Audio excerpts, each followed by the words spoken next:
Ko je pucao? Pa iz zgrade, šta ja znam ko je pucao. Neko je, oni su još u autu, stoje unutra, ne mogu se vrniti. Evo sad smo i ovima rekli tu. Jel on išao u bijelom stojadinu? U bijelom stojadinu išao iz krova, odakle su pucali. Ovi se svi razbježali. Ko je to, šta, odakle?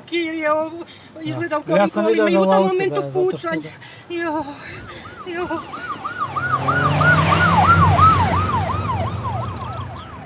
Ovaj majmun nije htjeo stat, Bog te je.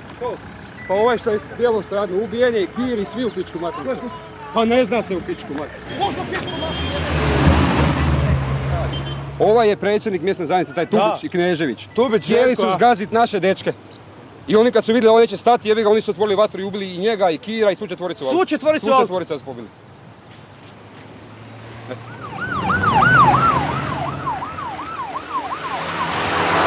Vi ste upravo došli iz Stenja, što se zapravo dogodilo tamo? Jel se puca, ne? Ne puca se uopšte.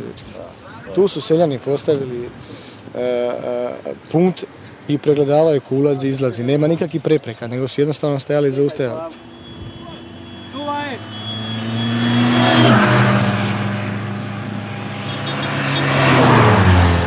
To zna da način? Ne znam, može biti. Kir je zapravo išao na pregovore o prekidu vatre.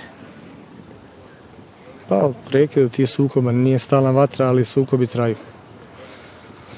Ne znam što da kažem.